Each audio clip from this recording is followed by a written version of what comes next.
Bom, vamos mergulhar direto nisso. Sejam muito bem-vindos a mais uma exploração profunda. Hoje, a nossa análise vai desconstruir uma daquelas figuras que, sinceramente, são monumentais na história humana. Todo mundo aqui já ouviu o nome Platão, certo? A gente logo associa esse nome à razão pura, àquela fundação inabalável da filosofia ocidental, a ideais de perfeição que parecem quase intocáveis. Mas a história real, o homem de carne e osso por trás de todo esse mito monumental, olha, é muito mais caótico, cheio de falhas e, honestamente, incrivelmente mais fascinante. Hoje, a gente não vai só ficar lendo aqueles conceitos polidos de filosofia. Nós vamos investigar as contradições cruas da vida dele. Vamos usar os relatos históricos para tentar entender a mente de alguém que tentou a todo custo consertar um mundo quebrado. Preparem-se, porque a jornada vai ser intensa.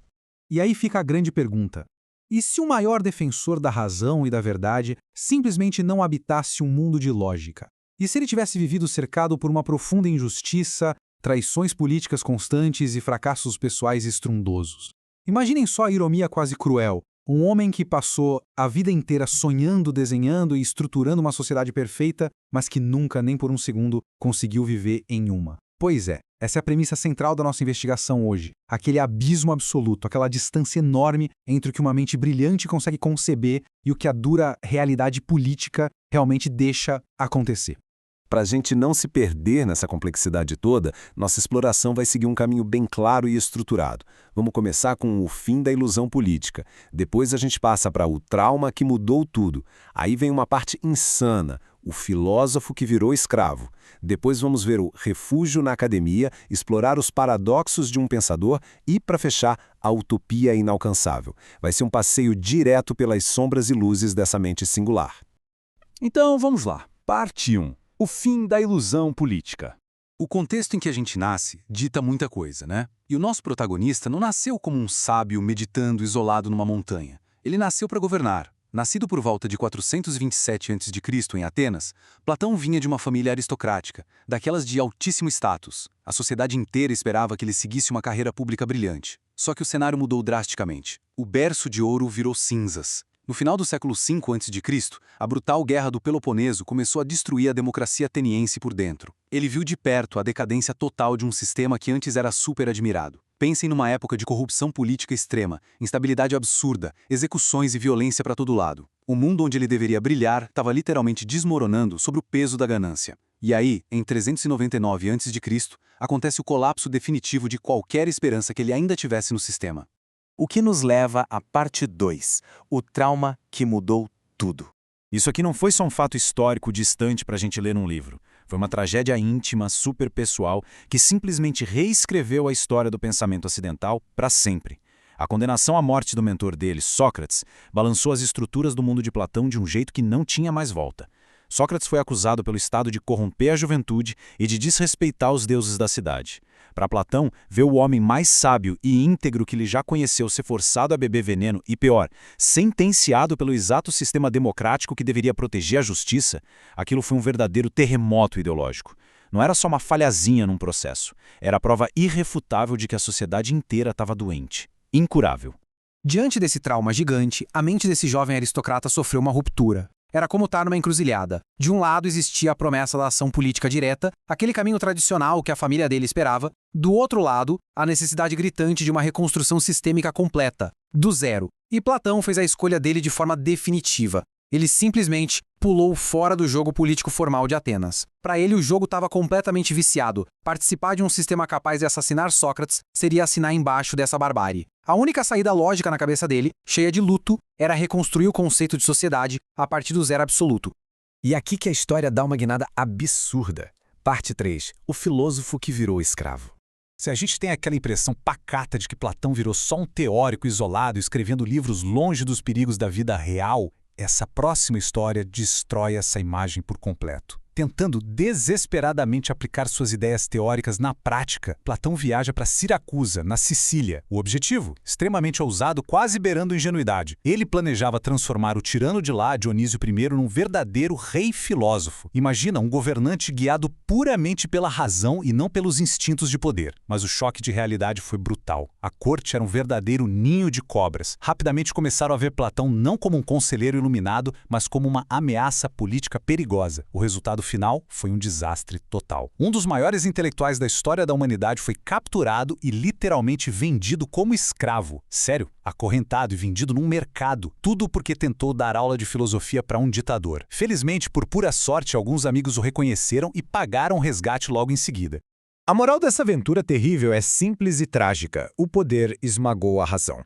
Esse episódio mostra uma contradição de cortar o coração para qualquer idealista.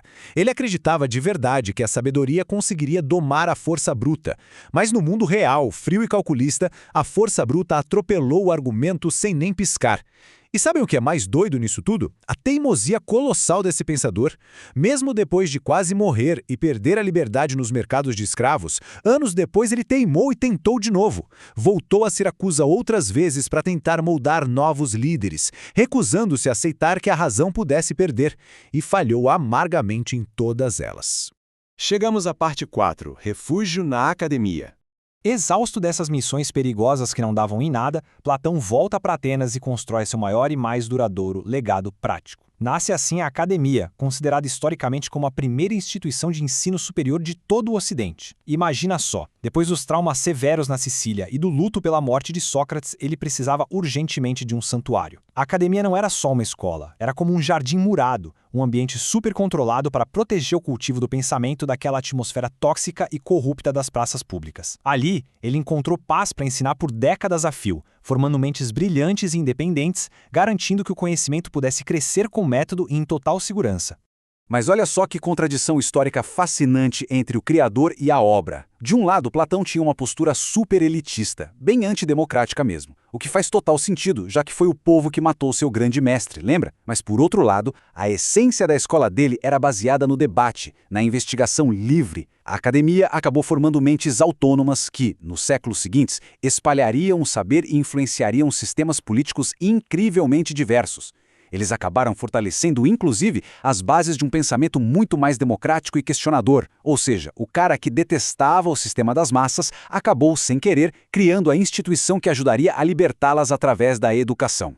Vamos para a parte 5, Paradoxos de um Pensador. A vida e a vasta obra desse gênio são um prato cheio de ironias intelectuais. É o conflito absoluto entre a teoria luminosa dele e a vivência sombria que ele teve. Platão defendia com unhas e dentes que existia um mundo ideal, um plano perfeito e imutável que a gente só alcançava pela razão pura. Mas, como a gente viu até agora, ele viveu, sangrou e sofreu numa realidade caótica, violenta e imperfeita.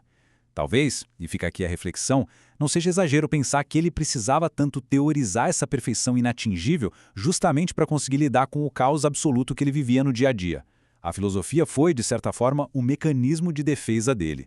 Para colocar isso em perspectiva na linha do tempo, Platão ocupa um espaço no meio, incrivelmente desconfortável. Antes dele veio Sócrates, aquele homem das ruas que buscava a verdade conversando nas praças sujas de Atenas, usando a própria ignorância para questionar tudo. Depois viria o aluno mais brilhante do Platão, Aristóteles, que simplesmente rejeitou essa história de mundo das ideias e decidiu focar em estudar o mundo físico, o concreto, olhar para as coisas reais ao redor dele. E o Platão? Ele construiu sistemas teóricos gigantescos, tentando, de todo jeito, unir o céu e a terra. Ele estava eternamente preso no meio do caminho, equilibrando-se com dificuldade entre o ideal perfeitinho e a dura realidade material.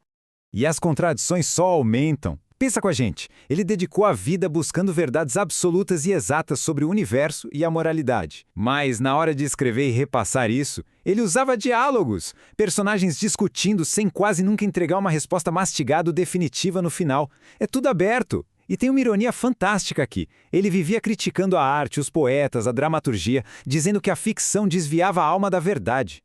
Mas os próprios textos dele são pura literatura dramática, peças teatrais cheias de mitos, tipo o super famoso mito da caverna. Ele usou a exata ferramenta ficcional que condenava para poder ensinar a filosofia dele. Para deixar essa figura mitológica ainda mais humana, vamos a umas curiosidades rápidas. Sabiam que Platão nem era o nome de verdade dele? Era Arístocles. O apelido que ficou para a história provavelmente significava ombros largos. O cara não era um intelectual trancado na biblioteca. Ele tinha porte de atleta e dizem até que foi lutador na juventude.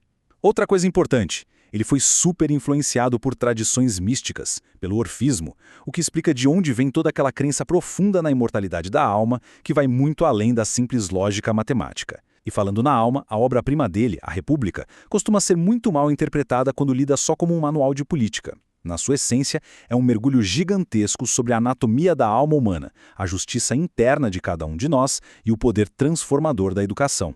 E, finalmente, parte 6, a utopia inalcançável.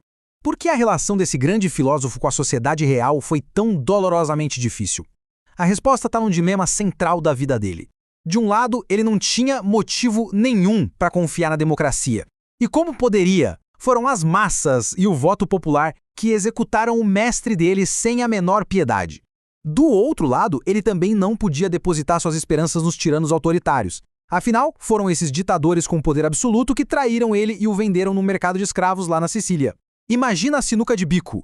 O que sobrou então para um homem encurralado, sem absolutamente nenhuma opção viável no mundo real? Uma fuga intelectual majestosa, a ideia do governo dos sábios. Sem poder confiar nas multidões cegas nem nos ditadores egoístas, a única saída lógica foi sonhar com uma utopia governada puramente pela razão desapaixonada, liderada pelos mais iluminados, aqueles que não ligam para bens materiais.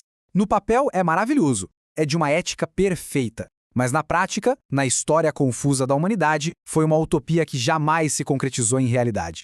Antes da gente fechar, precisamos fazer uma pausa para refletir profundamente sobre o peso desta frase imortal. O preço de não se interessar pela política é ser governado por pessoas piores do que nós. É um soco no estômago. Apesar de todas as falhas humanas do Platão, esse aviso atravessou as eras. É o reconhecimento duro de que, se as mentes éticas decidirem virar as costas por nojo do sistema, as consequências vão cair na cabeça da sociedade inteira. O custo de lavar as mãos e sair do jogo é alto demais.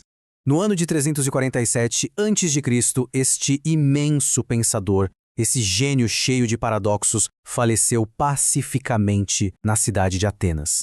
Ele partiu sem grandes tesouros materiais, sem os tronos de poder e sem aquela glória política reluzente que a família dele tanto planejou lá no início. E ainda assim, graças aos textos inesgotáveis dele e à revolução que foi a academia, as ideias que ele solidificou serviram de base para estruturar basicamente todo o mundo ocidental. Aquele poder bruto que o acorrentou um dia desapareceu nas areias do tempo. Mas a busca desesperada pela razão que ele tanto defendeu, essa sim, continua vivíssima. Para encerrar nossa exploração, deixamos aqui uma provocação final para ficar martelando na cabeça. A ideia de que só os mais sábios devem governar parece perfeita. Mas nas engrenagens implacáveis do mundo real, quem é que tem autoridade para decidir, sem falhar, quem é realmente sábio? Será que entregar todo o poder social na mão de um pequeno grupo só porque eles parecem ser mais racionais é seguro? Ou tentar forçar uma sociedade idealizada apagando a nossa natureza imperfeita já carrega a semente do próprio colapso? Foi justamente por enxergar os perigos dessa visão puramente idealista que o próximo grande pensador teve que discordar tão radicalmente de seu mestre. Na nossa próxima análise, nós vamos fazer exatamente o movimento contrário. Mergulharemos de cabeça no mundo incrivelmente observável, tangível e pragmático de Aristóteles. Muito obrigado por acompanhar essa exploração até o final e até a próxima.